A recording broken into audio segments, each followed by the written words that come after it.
नमो अरिहन्ताणं नमो सिद्धाणं नमो आहिरीणाणं नमो वज्राणां नमो लोहे सहस्राणं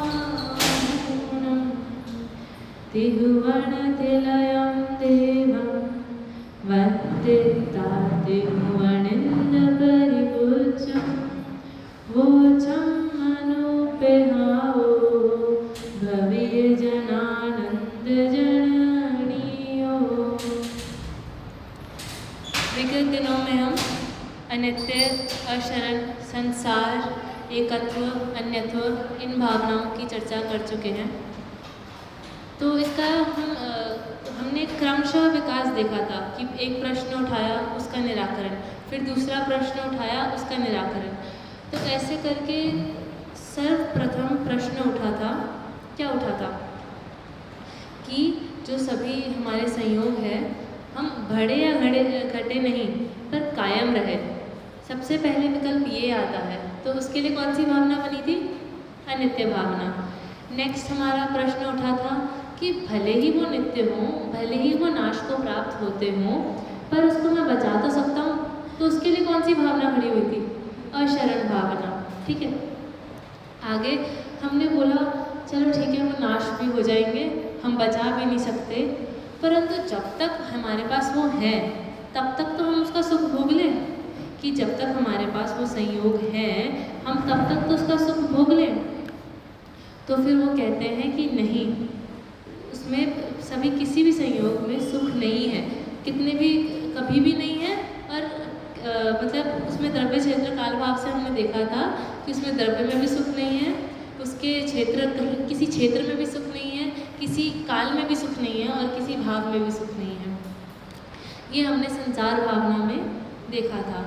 आगे हमने देखा था कि संसार भावना में हमने पर पदार्थों में सुख माना, तो उससे हमारी चहुगति का बंद हुआ, आगे भी और दुख मिलने का बंद हुआ। तो फिर हमने क्या कहा कि चलो ठीक है और आगे दुख मिल जाएंगे तो चलेगा, हम सब परिवारजन यूनाइटेड हैं, सब एक साथ सारा दुख जो भी आएगा वो हम भोग लेंगे। तो फिर आचार्य देव ने कहा कि नहीं, अपने शुभ और अशुभ कर्म मुझे खुद ही भोगने पड़ेंगे, मेरे साथ कोई उसे नहीं भोग सकता, मेरा एकत्व मुझ में ही है। ऐसी बात उन्होंने कही थी। आगे फिर प्रश्न कौन सी भावना में? एकत्व भावना में। ठीक है, आगे शिष्य का प्रश्न उठा कि भले ही वो मेरे दुख में साथी ना हो, ये जो परिवारजन है या कोई भी संयोग है ये मेरे दुख में साथी भले ही ना हो, पर फिर भी मेरे अपने तो हैं, मेरे सगे तो हैं। तो उसके लिए रचना हुई थी अन्यत्व भावना की, जिसमें उन्होंने कहा कि जब देह ही अपनी नहीं है तो इस विश्व में कोई भी अपना नहीं है, ना सुख दुख भोग सकता है, और इस भावना में क्या कहा कि वो अपना भी नहीं है। दोनों ही बातें यहाँ पे बता दी।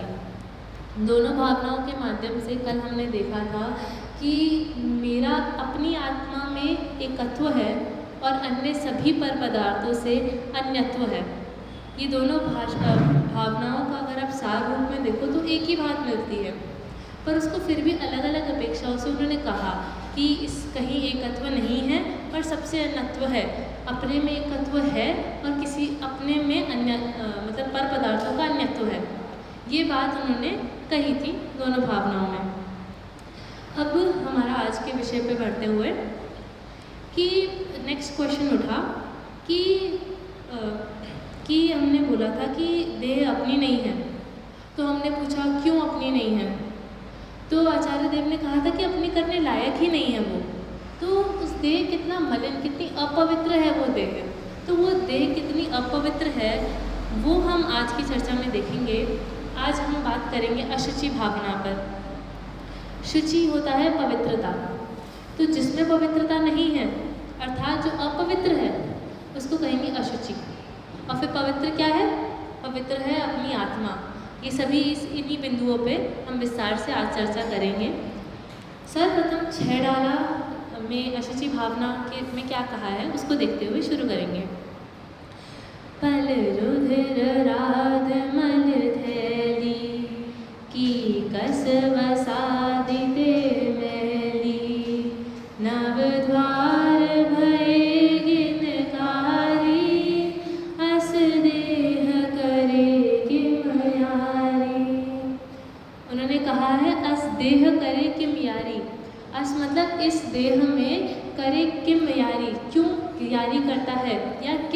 प्रकार करें हम यारी, जब वो यारी मतलब दोस्ती करने लायक ही नहीं है ये शरीर, तो इस देह में हम यारी या अपनी दोस्ती क्यों करें, संगति इसकी क्यों करें। तो अब बताया करने लायक क्यों नहीं है, तो उसको फर्स्ट लाइन में कहा पल रुधिर राधुमल थैली।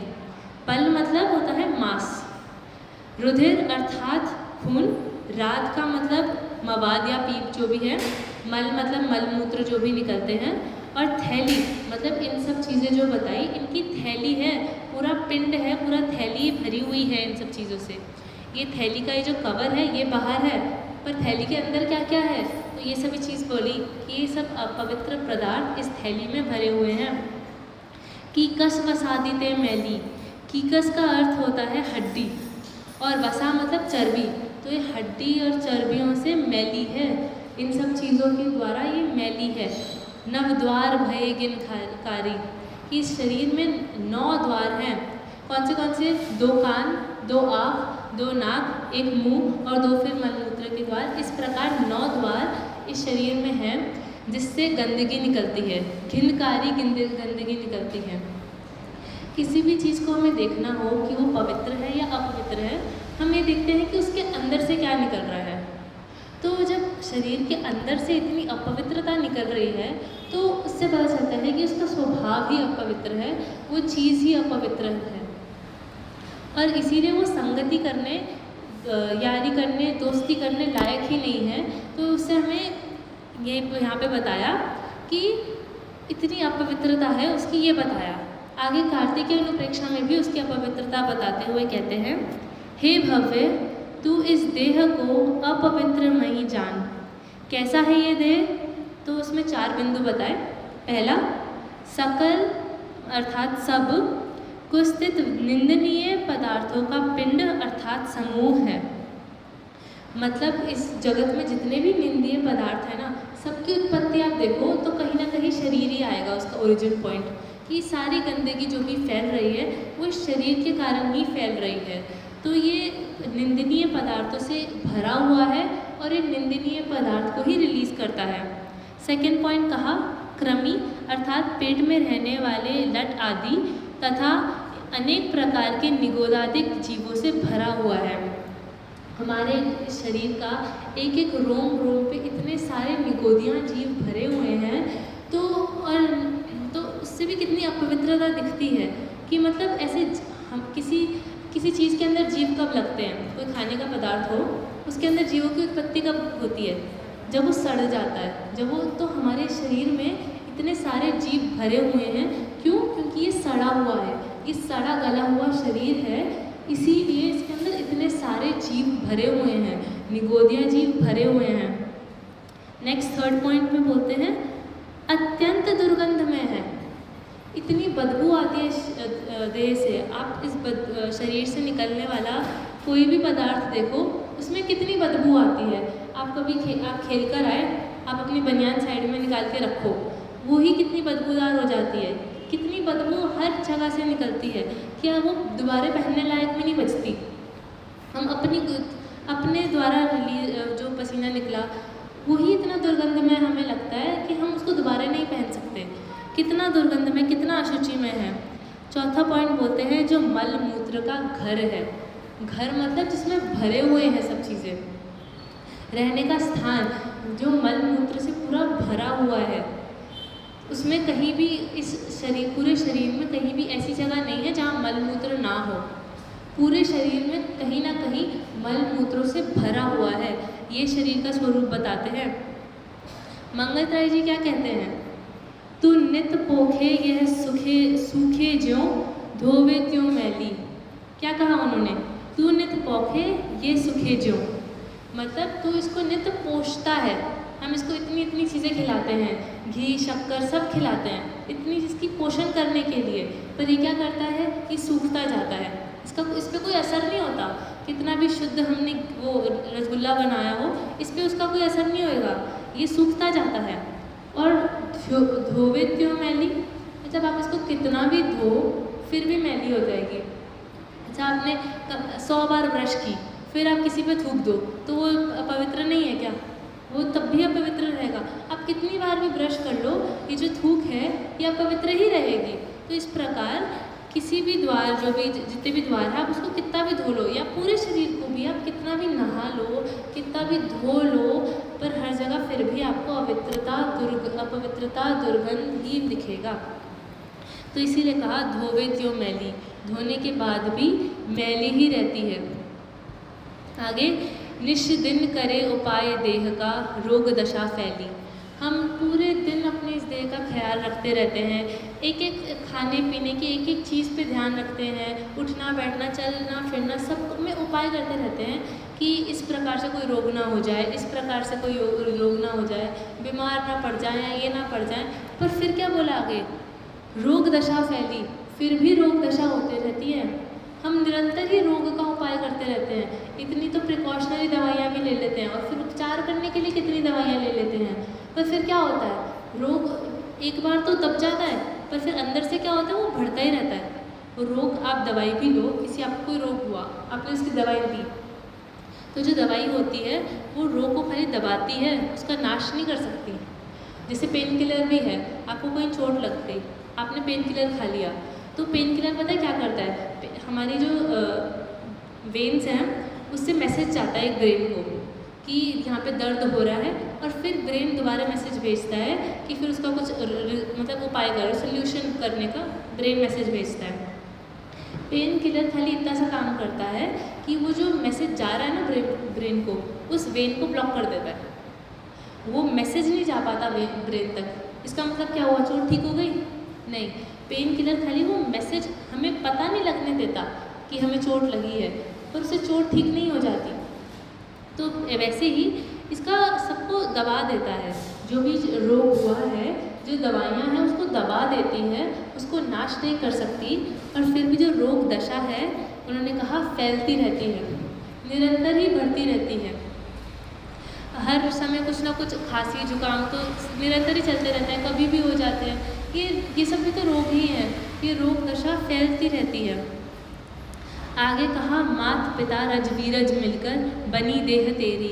और ये देह बनी कैसे है कि चलो ठीक है, अभी तो पहले कभी पवित्र होगी नहीं, ये माता पिता के रज और वीर्य से बनी है, जो खुद ही एक इतने अपवित्र पदार्थ हैं, उनसे अपवित्र पदार्थों से मिलकर ही जब ये देह बनी है, तो ये पवित्र कैसे हो सकती है? जब उसका उत्पन्न होने का स्थान ही, या उत्पन्न जिससे हो रही है वो पदार्थ ही इतने अपवित्र हैं, तो फिर ये देह पवित्र कैसे होगी? आगे कहा मांस हाड नशलूं द्राद की प्रगट व्याधि घेरी। तो इसकी तो हम चर्चा कर ही चुके कि ये मांस का पिंड है, मल का पिंड है। काना पौड़ा पड़ा हाथ है चूसे तो रोवे, फैले अनंत जो धर्म ध्यान की भूमि विषय बोवे। जो गन्ना होता है उसके बीच में जो एक हार्ड पार्ट होता है जिसमें कोई रस नहीं होता, आप उसको बोगे तो उसमें से गन्ना निकलता है, पर उसको खाने पर उसमें कोई रस नहीं होता। तो वही कहा है यहाँ पे कि वो जो होता है वो उसको चूसोगे तो रोवे, मतलब उस एक तो वो बहुत हार्ड होता है तो उसमें कष्ट होएगा, ऊपर से उसमें कोई रस नहीं आता, ये बात कही। पर अगर फैले अनंत जो धर्म ध्यान की भूमि विषय बोवे, पर अगर धर्म ध्यान की भूमि में उसको बो दोगे, इसमें क्या बताया है कि जो शरीर है उसको उसकी उपमा दी है कि ये जो शरीर है इसमें हम इससे रस निकालने की कोशिश कर रहे हैं, ऐसे कुछ पवित्रता निकालने की कोशिश कर रहे हैं, तो ऐसा नहीं, उसमें से कुछ रस, कोई पवित्रता, कोई सुख कुछ नहीं निकल सकता। पर अगर हम उसको धर्म ध्यान की भूमि पे बो देते हैं, अगर उसको अपने पूरे मनस्थल में ऐसी एक मतलब एक भूमिका बनाकर उसमें धर्म ध्यान से उसको भर कर, अपने चित्त में धर्म भर कर, अपने शरीर को, तन को, मन को, सबको धर्म ध्यान में लगा देते हैं, तो ये बीज की तरह काम करता है। फिर जो आपको अगली पर्याय मिलेगी तो मतलब जो वो पवित्रता का जनक होती है, अगर आप उसको धर्म ध्यान की भूमि पर उस अपने उपयोग को लगाओगे, अपने शरीर को भी उसमें लगाओगे, तो वो पवित्रता की जनक है। पवित्रता कैसी? और पवित्रता कहाँ की? तो आत्मा की पवित्रता की जनक है। आप धर्म ध्यान की भूमि में आपने उस बीज को बोया तो वो पवित्रता की जनक है, आत्मा की पवित्रता की जनक है, ये बात यहाँ पे कही है। और केसर चंदन पुष्प सुगंधित वस्तु देख सारी, कि केसर चंदन ये जितनी भी सुगंधमयी चीज़ें हैं ये आपने अपने शरीर पे लगाई, आपने चंदन से आपने पूरा मल के नहा लिया, फिर भी ये एक बार को चंदन के प्रभाव से आपको सुगंध आएगी, देह फिर भी दुर्गंधित ही है, पर उसके ऊपर चंदन का लेप लगाने से चंदन की खुशबू से हमें लगता है कि हमारी देह सुगंधमयी हो गई, पर ऐसा नहीं है। वो चंदन का जो असर है वो धीरे धीरे जब घटेगा ना, कि चंदन भी एक टाइम तक ही सुगंधित देगा, वो जो लेप का उसका असर था, तो वो जैसे जैसे घटेगा ना तो वो दुर्गंध वापस शरीर की प्रकट होने लग जाएगी। तो आप कितने भी इस पर सुगंधित पदार्थ लगा लो या कुछ भी, और फिर लिखा है वस्तु देख सारी, कोई भी अच्छी चीज़ें देख लो, मतलब किसी भी पंचेंद्रिय से आप कोई भी उस पंचेंद्रिय का सर्वोत्तम चीज़ लगा लो, कि लगाने में आपने सबसे सुगंधित चीज़ लगा ली, देखने में आपने सबसे अच्छा दृश्य देख लिया, किसी भी चीज़ से पवित्र हो जाएगा? तो उसमें कहा कि नहीं, उस किसी चीज़ से पवित्र नहीं हो सकता ये शरीर। देह पसरते हुए अपावन निष्दिन मल जारी, कि ये जो देह है ये तो सदा काल ही अपावन अपवित्र ही रहेगा, निष्दिन मतलब दिन रात, आप कुछ भी कर लो, दिन रात इसमें से मल जारी, मल ही जारी होता रहेगा, मल ही निकलता रहेगा। आपने कितने भी सुगंधित पदार्थ लाए, कितने भी उपचार किए, मल निरंतर निकलता ही रहेगा। ये बात उन्होंने कही यहाँ पर। आगे क्या कहते हैं,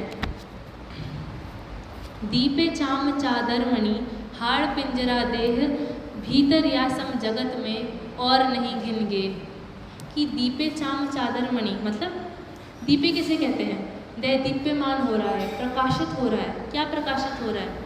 चाम मतलब मांस की जो चादर मड़ी हुई है हमने, ये उड़ी हुई है, ये जो शरीर बाहर का ये जो लेयर है, स्किन की लेयर है, इसको कहा है कि इसकी चादर उड़ी हुई है हमने, पर अंदर कैसा है? तो हाड़ पिंजरा देह, अंदर ये जो स्केलेटन देखकर हम डर जाते हैं कि कोई भी कहीं स्केलेटन रखा हो, हम उसको देखकर एक बार को भयभीत हो जाते हैं, या फिर कोई हॉरर फिल्म में भी ये स्केलेटन्स आते हैं, इनको देखकर भयभीत हो जाते हैं, पर वो है क्या? हमारे अंदर भी तो है, उसको देखकर भयभीत होने की क्या बात है? ये जो देह के अंदर ये हड्डी मांस ये सब भरा हुआ है, उसके ऊपर खाली ये चादर ओढ़ी हुई है, इसलिए चादर सुंदर होने की वजह से हमें वो चीज़ तो सुंदर नहीं हो जाएगी ना। इसके लिए उदाहरण आता है कि गोबर की मिठाई पे सोने का वर्क लगा रखा है, पर मिठाई किस चीज़ की है? गोबर की है, उसको दिखाने के लिए उस पर सोने का वर्क लगा दिया, तो हमें लग रहा है कि ये तो बहुत अच्छी मिठाई होगी, पर वो है किस चीज़ की? वो गोबर की है, वो मल से बनी हुई है। तो ये शरीर भी ऐसा ही है, ये अंदर से पूरी गोबर की मिठाई है, ऊपर से भले ही इस पर सोने का वर्क चढ़ा हुआ हो, उससे कोई फ़र्क नहीं पड़ता। एक एग्जाम्पल देखें कि जैसे दो लोग हैं, ठीक है, एक पिता है, वो अपने देह अवसान के काल में अपने दोनों पुत्र को बुलाते हैं, और उनके पास, पिता के पास दो चीज़ें थी, एक तो एक रत्न जड़ित हार था, और एक बहुत ही ज़्यादा बहुमूल्य उनके पास एक मणि थी। तो अब वो जो हार था उसको वो एक डब्बे में डाल के अपने बड़े बेटे को देते हैं, और वो जो मणि थी उसको एक बेकार सी थैली में डालकर, एक कूड़े की थैली में डालकर वो अपने छोटे बेटे को पकड़ाते हैं, परंतु बहुमूल्य क्या है ज़्यादा? मणि। तो अब छोटा बेटा अगर ये देखकर बोले कि इसमें तो आपने मुझे थैली तो बाहर से इतनी गंदी सी थैली दी है, उससे घृणा करे, पर वो अंदर का माल ना देखे, तो वो उसके लिए ही नुकसानदायी होगा। और पहले वाले को तो मिली ही अलग, अगर कंपैरिजन में देखें तो गंदी चीज़ें हैं। क्यों? बाहर की पैकिंग उसकी सुंदर है, पर अंदर से कैसा है? कम वैल्यू का है, हीन है। तो उसी प्रकार यहाँ पे भी है। यहाँ पे फर्स्ट एग्जांपल अभी घटा रहे हैं कि बाहर से सुंदर डब्बा है, पर अंदर से क्या है? अंदर से इसमें कम वैल्यू की, और वहाँ पे तो एग्जांपल में तो कम वैल्यू की बोली, यहाँ पर तो उसकी हीनता बताई है। यहाँ पे तो बताइए कि वो नेगेटिव वैल्यू में है, खाली माइनस वैल्यू में या ज़ीरो वैल्यू में नहीं है, नेगेटिव वैल्यू में है, उसको यहाँ पे बताया है। और जो नेक्स्ट सेकेंड बेटा था उसको हम बाद में देखेंगे, वो फिर वेद विज्ञान कराने वाला बेटा है। अभी जो पहला बेटा है उसको क्या मिला था? डब्बे, सुंदर डब्बे में हीन वस्तु। तो यही है, ये सुंदर डिब्बे में हीन वस्तु है। नेक्स्ट क्या है, भीतर या सम जगत में और नहीं घिन गए, मतलब हम पूरे जगत में देखेंगे हमें इससे ज़्यादा घृणा करने वाला घृणा करने योग्य पदार्थ इस पूरे जगत में नहीं मिलेगा। हम पूरे 3 लोक में घूम के आ जाए, इससे ज़्यादा घृणा करने वाली, हम किसी कूड़े घर में चले जाएं, किसी और कितने पवित्र स्थान हमें लगते हैं लोक में, जिसके आगे से हम नाक बंद करके ऐसे जाते हैं, हम कहीं भी चले जाएं, पर जब देखने बैठेंगे इस शरीर से ज़्यादा, जिसको हम पूरे टाइम अपने साथ लेकर घूमते हैं, जो मल बनाने की फैक्ट्री है, जिसमें आपने एकदम परम शुद्ध एक रसगुल्ला बनाया, एकदम सावधानी से विवेकपूर्वक आपने रसगुल्ला बनाया, पूरा रस से भरा हुआ है, एकदम मीठा, एकदम स्वच्छ है, और उसको 1 सेकेंड मुंह में डाला और फिर निकाल दिया, खा लोगे उसको दोबारा? नहीं, वो 1 सेकेंड में। अभी राधा की भावना में हम देखेंगे इस देह के संयोग में जो वस्तु पल भर आएगी, पल भर लिखा है, 1 मिनट भी नहीं बोला, पल भर मतलब छूते ही वो अशुद्धि हो जाएगी, मतलब वो पदार्थ अशुद्ध हो जाएगा। तो इसी को बताया है कि इस मल बनाने की फैक्ट्री है, वो तो मल को कलेक्ट करके एक जगह रख दिया जिसके आगे से हम निकल रहे हैं, ये तो पूरी मल बनाने की फैक्ट्री है जिसको हम हमेशा अपने साथ लेकर घूम रहे हैं इस पूरे जगत में, जिससे ज़्यादा घृणाकारी कुछ नहीं है, उसको हम पूरे साथ लेकर घूम रहे हैं। और ये महत्वपूर्ण नहीं है, महत्वपूर्ण ये है कि हम इसे अच्छा मान रहे हैं, हम इसको अच्छा मानते हैं, हम इस शरीर को पवित्र मान रहे हैं कि मैं तो नहा धोकर एकदम तैयार हो गया, और फिर उस टाइम कोई बिना नहाए धोए हमें छुए तो हमें कैसा लगता है, एकदम घृणा टाइप सा। तो वही बात है कि हमें अपने आप को पवित्र मान लेते हैं, इस देह में अपना जो पहले देखा था एकत्व कर लेते हैं, पर करना क्या चाहिए, अन्यत्व करना चाहिए, ये बात इसमें कही है। आगे युगल जी क्या कहते हैं, जिसके श्रृंगारों में मेरा यह महंगा जीवन घुल जाता, अत्यंत अशुचि जड़ काया से इस चेतन का कैसा नाता। क्या कहा, हम पूरे टाइम मिरर के आगे लगे रहते हैं, कभी सर्द अलग अलग टाइप के फेस वॉश करने में, फेयर एंड लवली करने में, उससे भी साफ़ ना होए तो कुछ मेकअप आदि करने में, इन सब में श्रृंगार लिखा है। यहाँ पे शरीर को सजाते रहते हैं, उसके श्रृंगार में क्या लिखा है आगे, मेरा महंगा जीवन भूल जाता। फर्स्ट डे हमने देखा था ना कि मनुष्य भव की कितनी दुर्लभता है, उस टाइम मनुष्य भव की ही कितनी दुर्लभता है, और हमें तो शास्त्र मिल गए जो 10 दुर्लभ आते हैं, उसमें हमने 10 दुर्लभ को पार करके हमें ये शास्त्र मिल गए, जिनवानी मिल गई, देव शास्त्र गुरु मिल गए, और हम ऐसा महंगा जीवन कहाँ गवा देते हैं, इस शरीर के श्रृंगार में, इस शरीर को सजाने में।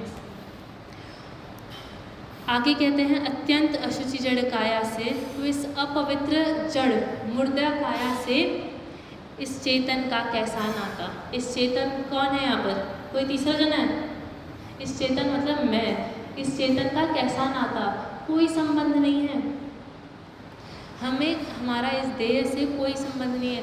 कोई पवित्र चीज़ हो और उसके साथ कभी अपवित्र चीज़ की दोस्ती हो सकती है भला, दोस्ती तो सेम कैटेगरी की होती है, तो पवित्र की होगी ना, जो हम इतने पवित्र हैं उसकी इतने ज़्यादा अपवित्र से, मतलब दोनों एकदम ऑपोजिट्स हैं, एक पवित्रता की परिकाष्ठा और एक अपवित्रता की परिकाष्ठा, दोनों की दोस्ती भले कैसे होएगी कि ऐसा होता कि एक पवित्र है और एक थोड़ा सा अपवित्र है या कम पवित्र है, तो चलो फिर भी दोस्ती हो जाती, और एक पूरा पवित्र और सबसे ज़्यादा पवित्र और एक पूरा गंदा और सबसे गंदा, उसकी दोस्ती कैसे होएगी।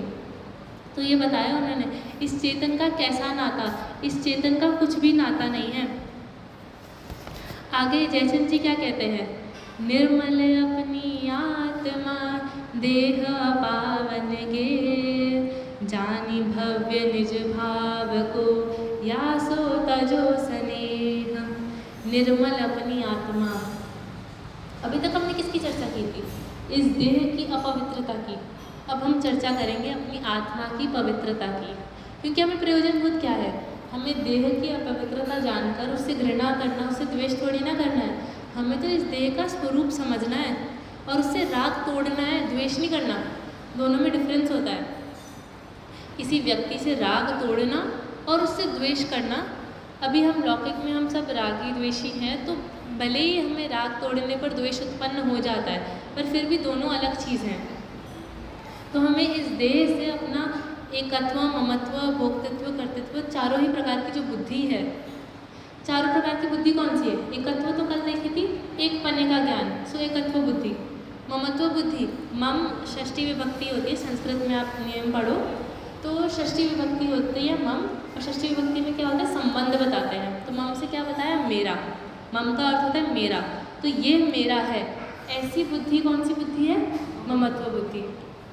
कर्तृत्व बुद्धि, मैं इसका करता हूँ या कोई मेरा करता है, ये बुद्धि है कर्तृत्व बुद्धि। और भोक्तृत्व बुद्धि, मैं इसका भोक्ता हूँ या ये मेरा भोक्ता है, दोनों प्रकार से वैसा वर्षा। ये चारों बुद्धि जो हैं, यही चारों हमारे संसार में रुलने के मूल कारण हैं, क्योंकि हम इस देह में, इस अपवित्र देह में ये चारों प्रकार की बुद्धियाँ कर लेते हैं। तो कल हमने एकत्व का नाश करा था, आज हमें बाकी बची हुई सभी का नाश करना है। तो ममत्व बुद्धि इस देह में, इस अपेक्षा से देखो तो एकत्व बुद्धि तो कल हो गई।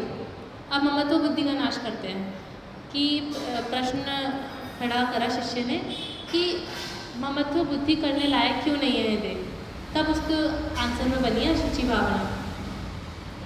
तो अब क्रमशः एक तो वो प्रश्न का हमने देखा था कि क्रमशः वैसे आगे बढ़ रहा है, और आप इसमें कुछ भी घटा सकते हो, इसमें आप चारों बुद्धियाँ भी घटा सकते हो। 12 भावनाएं कितना विस्तृत टॉपिक है, आप जिनागम के कोई भी टॉपिक उठाकर आप उसमें इसको घटा सकते हो। अभी जैसे चारों बुद्धि का था, चारों बुद्धियाँ घटा दी कि पहले वैराग्य उत्पन्न कर, जैसे जो पहली 6 हैं, पहली 6 भावनाएं हैं ना, ये पहली 6 वैराग्य उत्पन्न करने वाली भावनाएं हैं, और इसके बाद जो 6 भावनाएं हैं वे वस्तु का स्वरूप बताने वाली भावना है, जिसमें हम पढ़ेंगे आश्रव, संवर, निर्जरा, मोक्ष, ये सब जो आगे भावनाएं हम पढ़ेंगे ये वस्तु स्वरूप बताने वाली है। और अभी तक जो हम पढ़ रहे थे वैराग्य वाली, कि ये देह मेरा नहीं है, ये मैं नित्य हूँ, ये अनित्य है, ये सब प्रकार की हम जो बातें कर रहे थे उससे हमने वैराग्य उत्पन्न किया। तो ऐसे आप जिनागम के किसी भी टॉपिक को इन 12 भावनाओं में घटा सकते हो। अभी हम कहाँ थे? ममत्व बुद्धि के नाश पर। तो इस ममत्व बुद्धि का हमें नाश करना चाहिए कि ये देह मेरा है, इस बुद्धि का भी नाश होगा। तो उसकी यहाँ पे जैसे आपको किसी भी, जैसे कोई माता पिता हैं, उनको उनका बेटा किसी गलत संगति में आ गया है, तो उस संगति को छुड़ाने के लिए वो उस व्यक्ति की बुराइयाँ करते हैं कि उसमें देखो ये भी कमी है, ये भी कमी है, ये भी कमी है, इसीलिए उसका साथ छोड़ दो। और साथ में क्या करते हैं? उसकी ये कमी है और तुम्हारा ये गुण है, उसकी वो कमी है, उसका तुम्हारा ये गुण है, ऐसे वो अलग अलग बात बताकर वो उससे ये छुड़वाते हैं, उसकी संगति छुड़वाते हैं। तो आचार्य ने भी वही शैली अपनाई है यहाँ पर। स्टार्टिंग में तो उसके दुर्गुण बता दिए कि शरीर इतना गंदा है, शरीर अपवित्र है, और सेकंड साइड पे क्या बताया कि तुम इतने पवित्र हो। तो उसकी चर्चा हम करते हैं। निर्मल अपनी आत्मा, निर्मल मतलब मैल से रहित है, और मैल से रहित है क्या अपनी आत्मा? अपनी गुरुदेव श्री कहते हैं ना, अमल है आत्मा। अमल मतलब जिसमें कभी मल का प्रवेश ही नहीं हुआ था, जिसमें कभी मल था ही नहीं।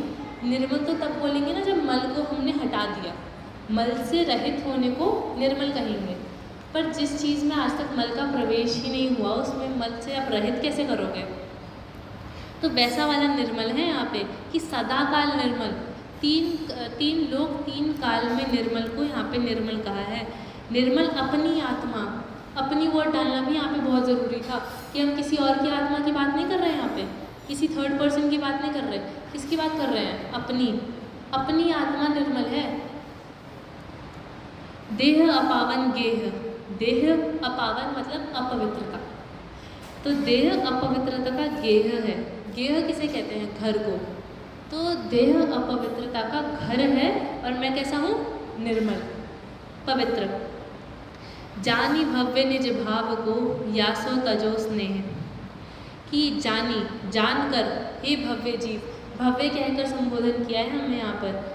हे भव्य जीव, निज भाव को जानकर, भाव मतलब स्वभाव, स्वरूप मतलब अपना स्वरूप, अपना भाव पहचान कर, अपना स्वभाव जानकर, यासो तजो स्नेह, यासो मतलब इनमें तजो, तजो मतलब त्यागो, क्या त्यागो? स्नेह त्यागो। जो हमें राग हो रहा है इस देह से, उस राग को त्यागो। जो अच्छा लग रहा है हमें इस देह में, उस बुद्धि को भी त्यागो। तो इस प्रकार जयसेन जी छाबड़ा ने अपनी बात को रखा। आगे बड़े पंडित जी क्या कहते हैं? है ज्ञान देह पावन मेरी, जड़ देह राग के योग्य नहीं। क्या कहा उन्होंने? मेरी भी एक देह है, ये तो एक शरीर हो गया, मेरी आत्मा की भी एक देह है। क्या देह है मेरी? ज्ञान देह। ये ज्ञान जो मेरा है, ये ज्ञान रूपी देह है मेरी, और वो कैसी है? पावन है। इसमें क्या देखा था? शरीर क्या है? अपावन, और आत्मा कैसी है? पावन। यहाँ पे कहा पावन है। जड़ देह राग के योग्य नहीं, और ये जो जड़ देह है ये राग के योग्य भी नहीं है। हम अयोग्य चीज़ में राग कर रहे हैं कि भले ही वो राग के योग्य होती है और फिर हमें बोलते कि इसमें राग मत करो। तो एक बार को हमें लगता है कि जब वो राग करने योग्य है तो ये राग क्यों ना करें। तो यहाँ पर कहा कि राग करने योग्य ही नहीं है तो राग क्यों करोगे? उसमें राग करने का कोई पॉइंट नहीं है, वो योग्य ही नहीं है। हम जगत में भी कोई भी चीज़ करते हैं तो सामने वाले की योग्यता देखकर करते हैं। अब जैसे शास्त्रों में भी आता है कि वक्ता को क्या होता है? वक्ता जो सामने वाले की, श्रोता की योग्यता देखकर बताते हैं कि जैसे कोई बिगिनर का श्रोता है जो अभी भी आज सभा में आकर बैठे हैं, तो उसको सिंपल वे में समझाएंगे, ज़्यादा उन शास्त्रीय वर्ड्स का प्रयोग नहीं करेंगे, एकदम सिंपल भाषा में। और सिंपल भाषा में बस तुष्माश भिन्नम बताकर अपना उसको बताएंगे, उसका स्वरूप बताएंगे। फिर कोई मीडियम आया, जैसे समय सार में भी है ना कि जगन्य रुचि वालों के लिए 6 छंद में काम हो गया, आगे मध्यम रुचि वालों के लिए 12 में काम हो गया, और फिर विस्तार रुचि वालों के लिए पूरा ग्रंथ है। तो उसी प्रकार जो वक्ता है वो सामने वाले की योग्यता देखकर उपदेश देते हैं। तो वक्ता तो यहाँ पे एग्जाम्पल दिया, बाकी आप हर चीज़ सामने वाले की योग्यता। आपको किसी को लोन देना हो तो कोई जना 1000 रुपये पर महीना कमाता हो, आपसे 1 करोड़ का लोन लेने आए तो आप उसको दे दोगे? नहीं दोगे। आपको लगेगा कि वो उसको भरपाई नहीं कर पाएगा, उसकी इतनी योग्यता ही नहीं है अभी इतने पैसे की, तो आप उसको लोन नहीं दोगे। तो इस प्रकार आप जगत में कुछ भी चीज़ करते हो योग्यता देखकर करते हो। तो फिर जब राग द्वेष की बात आती है तो योग्यता क्यों नहीं देखते आप सामने वाली चीज़ों की? कि जब सामने वाला चीज़ राग करने योग्य ही नहीं है, उसकी इतनी योग्यता ही नहीं है कि मैं उससे राग करूं, मैं इतना महान हूँ, मैं इस चीज़ से राग क्यों करूं, मैं इस देह से राग क्यों करूं, वो राग करने योग्य ही नहीं है। ये बात कही है यहाँ पर। यह तो मल मैं मल से उपजी, मल तो सुखदाई कभी नहीं। ये तो मल मैं है। मल मैं क्या होता है? मल मैं मतलब मल से पूरी भरी हुई है। मल मैं अगर हम इसको पहले हमने कहा था कि मल से भरी हुई है, तो उसमें किंचित उत्पन्न हो सकता है कि कहीं मल ना हो, पर जब हमने उसको मल मैं ही कह दिया ना कि इसका मैं क्या होता है? उस पना मतलब उसका स्वरूप, तो उसका मल ही उसका स्वरूप है, वो मल मैं ही है। तो इसीलिए वो निर्मल या अमल कभी नहीं हो सकती। मल से उपजी, ये भी हमने देखा था कि वो मल से ही उत्पन्न हुई है, तो निर्मल कैसे होगी? मल तो सुखदाई कभी नहीं। कभी आपको मल देखकर सुख की अनुभूति हुई है? या मल कुछ भी मल से सुख की आनंद नहीं होता, मल से दुख ही बढ़ता है। तो हम किसी के सामने से जाते हैं, मतलब किसी जगह के सामने से जाते हैं जहाँ पे मल रखा है, तो वहाँ पे नाक बंद करके जाते हैं। तो सुख में कभी नाक बंद होती है? नहीं होती। सुख में तो और अच्छे से गहरी सांसें लेते हैं, और वहाँ पर नाक बंद करते हैं। तो वो सुख उत्पन्न करने वाला नहीं है, वो दुख उत्पन्न करने वाला है, और उस दुख से बचने के लिए नाक बंद करते हैं हम। तो हमें जगत में तो पता है, जगत में तो स्पष्ट है हमारे ये कंसेप्ट कि मल दुखदाई है, मल ऐसे घृणा करने योग्य है, पर शरीर की बात आती है तो हम उसका विचार बिल्कुल नहीं करते हैं। आगे कहा भो आत्मन श्री गुरु ने रागाते, हो अशुचि अपवित्र कहा। अभी तक हम किसको कह रहे थे अशुचि अपवित्र? इस देह को। पर बड़े पंडित जी ने क्या कहा? श्री गुरु ने। श्री गुरु अर्थ में हम भगवान और गुरु दोनों को ही ले सकते हैं, और उन्हीं की वाणी जिनवानी है, तो देव शास्त्र गुरु तीनों आ गए।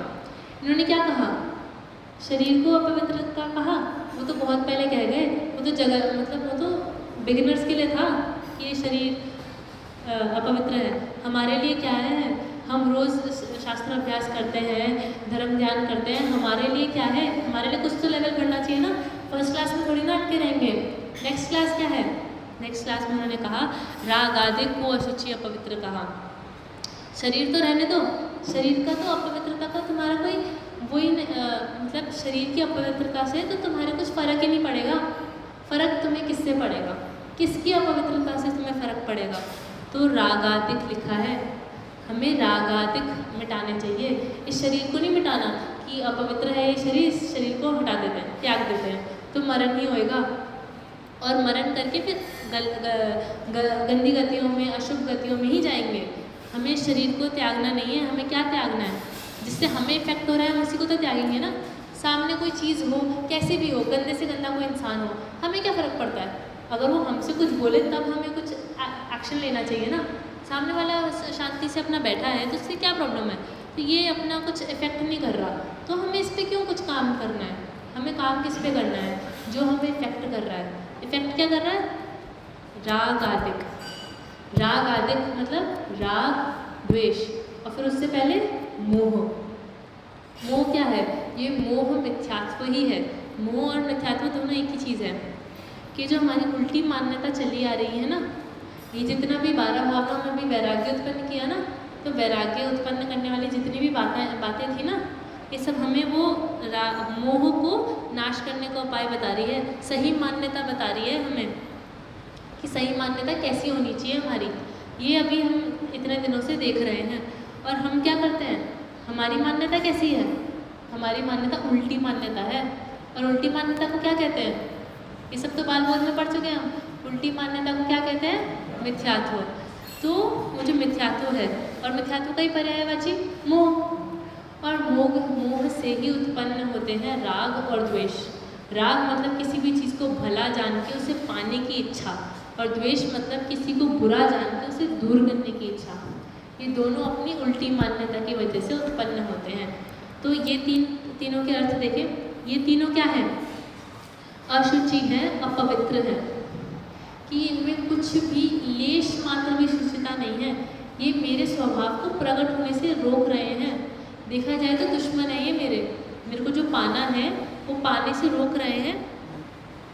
और कैसे है इनका स्वभाव, कैसा है, ये अपवित्रता है। क्यों, पवित्रता को ढक रहे हैं, उसके अपेक्षा ये अपवित्र है। और इन्हीं की वजह से बाकी अपवित्रता भी हमारे दिमाग में आती है। हमारे मन में कितनी अपवित्रता है, जैसे आप देखो कि जब बात आती है ना कि जो मन में होए सो वचन उचरिए, वचन होए सो तन सो करिए, तो इसमें दादा क्या कहते हैं कि ऐसा नहीं करना, ऐसा करेंगे तो फिर जगत में कोलाहल ही मच जाएगा। कि अगर हमने जितनी मन में हमारी बातें आ रही हैं, ये हमने अगर सारी वचन में कह दी, या जो वचन में आ रही है वो सारी कायम में अगर कह दी, तो इस पूरे जगत में प्रलय आ जाएगी। तो फिर आगे क्या कहते हैं दादा कि ये बात किसके लिए है, जिनका मन उतना पवित्र है, जिनका मन उतना पवित्र है उनको फिर वाणी में बोलना चाहिए, और फिर उनको काया में अपनाना चाहिए। ऐसा स्वरूप है। तो हमारा मन अभी कैसा है, हमारे मन में इतनी अपवित्रताएं हैं, निरंतर ही कितने न जाने कितने किस किस प्रकार के विकल्प आते रहते हैं। कितनी अपवित्रता से भरा हुआ है हमारा मन। हमारे मन में कब आते हैं कुछ धर्म ध्यान के भाव, कितने कम आते हैं कि जब टाइम टेबल में जब लिखा है स्वाध्याय का टाइम, उस टाइम पे हम आ जाएंगे, बैठ जाएंगे। उस टाइम एक बार को उपयोग लगा लिया तो लग जाएगा, वरना यहाँ बैठे बैठे भी कहाँ दिमाग होता है, घर पर दिमाग होता है, अपवित्र चीज़ों में दिमाग होता है।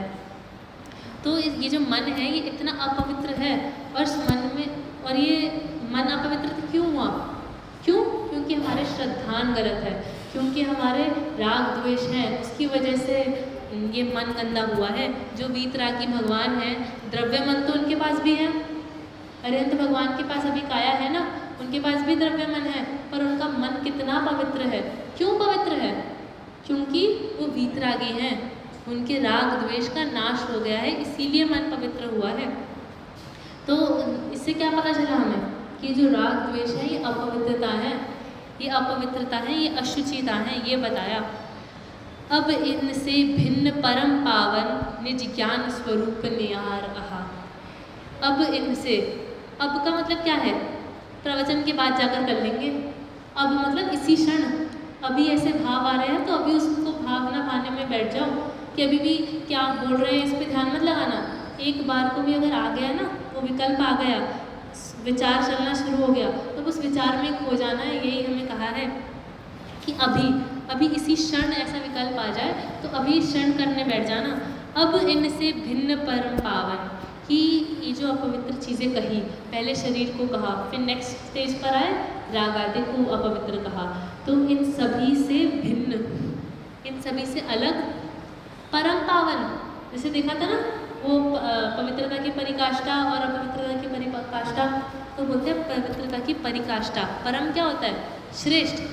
हम अरविंद भगवान को भी बोलते हैं ना परम गुरु, इसलिए कहते हैं कि वो सबसे श्रेष्ठ हैं, सबसे महान हैं।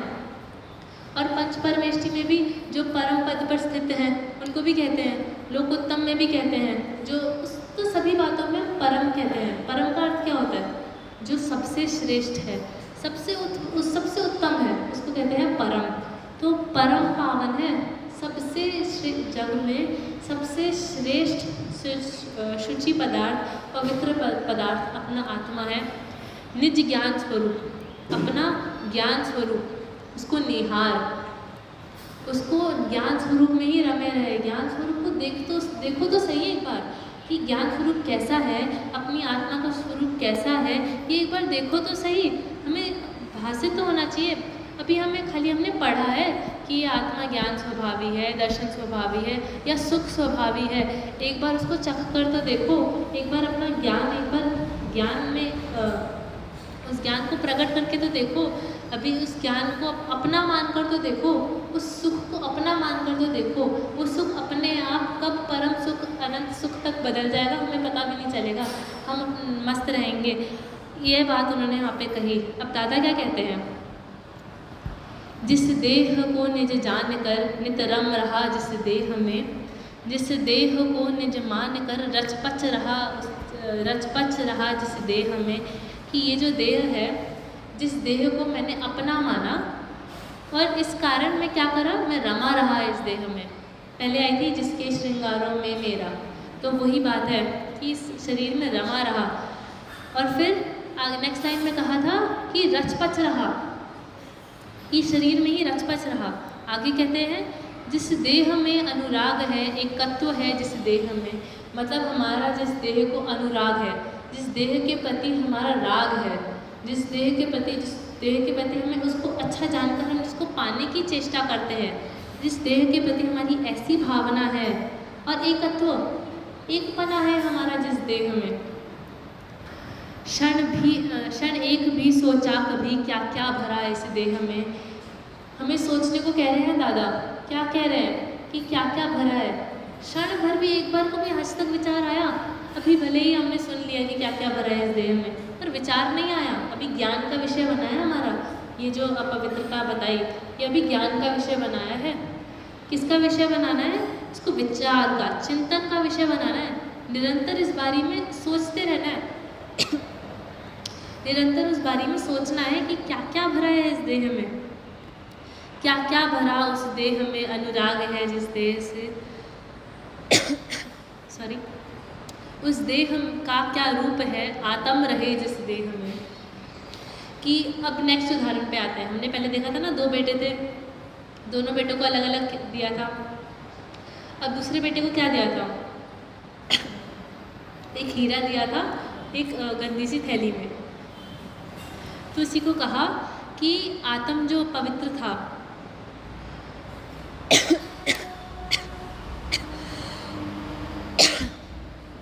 ये जो पवित्र आत्म था, इसको एक भले ही गंदी सी थैली में, जो अभी शरीर की अशुचिता देखी, तो इस गंदी थैली में ये पवित्र आत्म है। तो इस थैली को थैली को ही बारे में सोचते रहते हैं, क्या देखना है, अपना आत्मा। मलिन मल पल रुधिर की कस वसा का आवास है, इन सब का घर है, इन सब से भरा हुआ है। जड़ रूप है तन, किंतु इसमें चेतना का वास है। मतलब ये जो तन है ये जड़ रूप है, मल मूत्र से भरा हुआ है।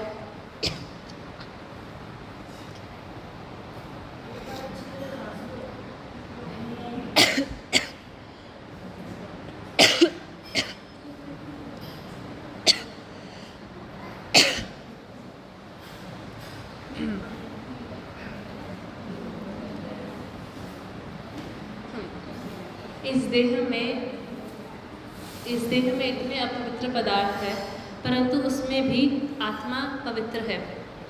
उसी को कहा जड़ रूप है ये तन। ये जो देह है ये जड़ रूप है, किंतु इसमें चेतना का वास है।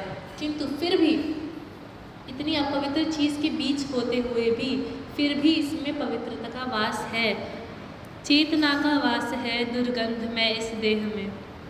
इस देह में चेतना का वास है, शुद्ध आत्मा का वास है इस मलिन कारागृह में। ये मल का कारागृह है, मल की फैक्ट्री है। इसमें किसका वास है? शुद्ध आत्मा का, शुद्ध आत्मा का।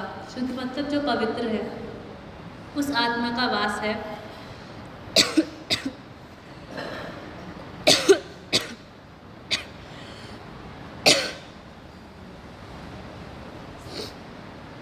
अब जो लाइन हमने पहले देखी थी, इस देह के संयोग में जो वस्तु पल भर आएगी वह भी मलिन मलमूत्र में दुर्गंधमय हो जाएगी।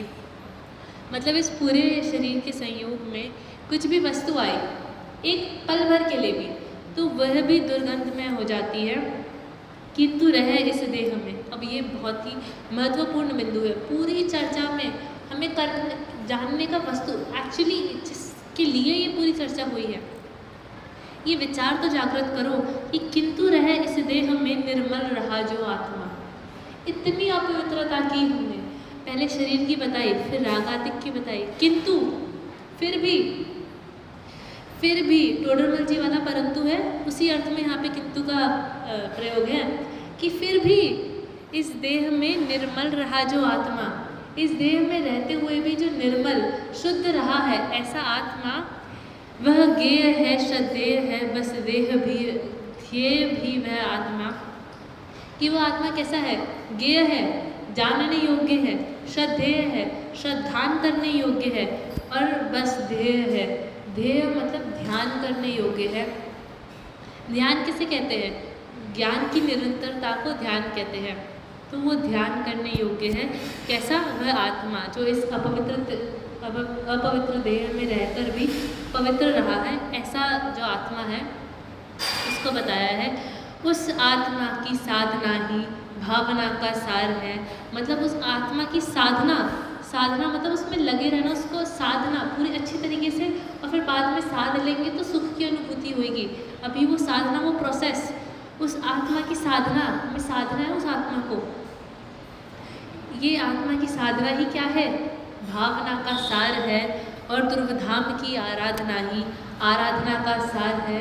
इस प्रकार हमने आज क्या समझा? अशुचि भावना में क्या समझा? देह अपवित्र है ये समझा? नहीं। राग आदि अपवित्र है ये समझा? नहीं। हमने ये समझा कि आत्मा पवित्र है। आत्मा इस देह में रहते हुए भी, वो प्लास्टिक की थैली में आप हीरे को नाली में फेंक दो और फिर उसको निकालो, तो हीरे में से कुछ कम हुआ? हीरे का कुछ अशुद्धि हुई? हीरे का कुछ भी, इतना सा भी स्लाइड, इतना सा भी कुछ मूल्य घटा होगा ना उसका, कुछ 1-2 पैसे तो घटे होंगे, कुछ भी नहीं घटा। वैसे ही इस आत्मा का, इसको कितनी भी गंदी नाली में फेंक दिया हमने, इस देह रूपी इस गंदी नाली में हमने फेंक दिया, फिर भी वो पवित्र है। हमने देखे थे आत्मा में बहुत सारे रोग हैं। अब उन रोग की औषधि क्या है? हर रोग की हमें औषधि चाहिए होती है, तो इस रोग की औषधि क्या है? शुद्ध आत्मा का अनुभव ही औषधि है। तो घूम फिर कर बात क्या आई? आत्मा ही पवित्र है, और इस देह को पवित्र करने का उपाय क्या है? आत्मा की साधना। दोनों ही प्रकार से। अब प्रश्न उठेगा कि मुनिराज तो नहाते नहीं हैं, उनका दंत धोवन का भी त्याग होता है, तो उनका कैसे? उनकी तो कितनी अपवित्रता होंगी ना, उनके पास तो जाने का ही मन नहीं करता होगा, इतनी बदबू आती होगी उनके शरीर से। हम 1-2 दिन ना नहाए तो कितनी बदबू हो जाती है पूरे शरीर में। और मुनिराज कितने कितने सालों से, कितने कितने डेकेड से वो नहीं नहाए। उनके पास जाने में क्यों हमें दुर्गंध में नहीं आती, दुर्गंध क्यों नहीं आती? दांत भी नहीं धोए उन्होंने, तो वो बोलेंगे तो कितनी बदबू आती होगी? नहीं, क्यों नहीं आती? उनका देह पवित्र क्यों हो जाता है? दुर्गंध कैसे हट जाती है? आत्मा की साधना से, आत्मा का अनुभव से, क्योंकि उनकी आत्मा पे कमांड है। वो निरंतर झूलते रहते हैं, छठे और सातवें में झूलते रहते हैं। तो उसमें वो बार बार सातवें में जा रहे हैं तो क्या हो रहा है? सातवां गुणस्थान ही क्या है? आत्मा का अनुभव से ही बना है सातवां गुणस्थान। तो आत्मा का उन्होंने अनुभव करा, इसीलिए उनका शरीर जो है वो इतना वो है तो अभी भी अपवित्रता की खान, पर उसका व्यक्त होना रुका। तो ऐसे ऐसे धीरे धीरे वो व्यक्त होना रुकते रुकते रुकते रुकते वो, क्योंकि देह का तो स्वभाव ही अपवित्र है, तो देह तो कभी पवित्र नहीं हो सकता, पर हम इस देह को परम पवित्र होकर सिद्ध दशा को प्राप्त ज़रूर कर सकते हैं। तो इसीलिए हम अशुद्धता को जाने इस देह की, और उससे भी ज़्यादा अपनी पवित्रता को जाने और अपनी पवित्रता को ये विचार करें कि कैसे इस देह में रहते हुए भी आत्मा उससे अलिप्त रह सकता है। जल में, कीचड़ में कमल के भांति कैसे अलिप्त रहा है आज तक आत्मा, और कैसे भी आगे रहेगा। तो इसी प्रकार का हम चिंतन करके अपनी आत्मा का ध्यान करें। इसी मंगल भावना से आज की बात में विराम।